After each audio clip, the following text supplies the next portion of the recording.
What's going on, guys? Welcome back to week 3 of our series on creating a trading plan. If you've been following along these last few weeks, you should have now created rules that cover what your goals are, what investment instruments you'll trade, and your entry and exit rules. This week, once again, we're going to continue building upon those and dive into risk management and market timing. But before we do, go ahead and make sure you hit that like and subscribe button so you don't miss any future updates.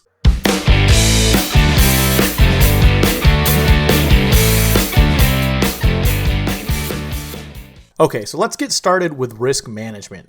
If you've ever read or heard trading legend Mark Minervini speak, he's always preaching think risk first.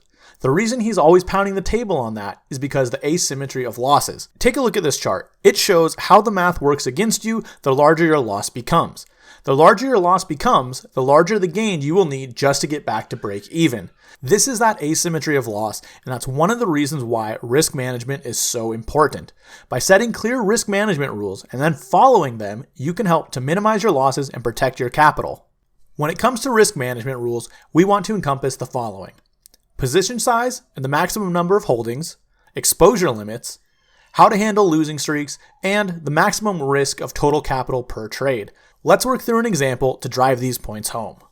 First, what will be a full position size? This is going to be different for everyone, depending on your risk tolerance, but for this example, we'll say a full position represents 15% of our total account value. So based on our position size, we know that without using margin, the maximum number of holdings we could have at one time would be 6. Next, we want to focus on our exposure limits. This piece is also made up of 2 components. The first is how quickly you can increase your exposure. You don't want to be going from 0% invested to 100% in a single day. The second piece is how much exposure you are willing to put into any single sector or industry group. So for this example, my rule could be I will not add more than 30% exposure in a single day, meaning if I'm buying 15% positions, I can make 2 purchases in a day. Secondly, I don't want to put any more than 30% of my account into the same sector. That makes sure you are not overly exposed in one area. From there, we want to address how we handle losing streaks. It's inevitable that at some point you'll go through a losing streak. It's important that when that happens, you want to figure out if something is off in your timing and your entries, or if the market condition is just not favorable. So an example for this could be, if I have 4 losing trades in a row, I need to complete a post-analysis on those trades, as well as review the current state of the market before I place any new trades. The last element of our risk management section is going to be how much of your capital you are willing to risk on any single trade. This is probably the most crucial aspect of risk management because no one is going to be right all the time.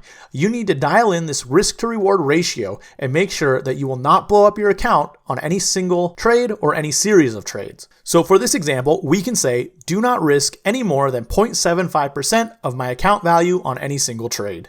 Now that we've explored the importance of risk management rules, let's turn our attention to the market timing rules. Like risk management, market timing rules can help you navigate the markets more effectively.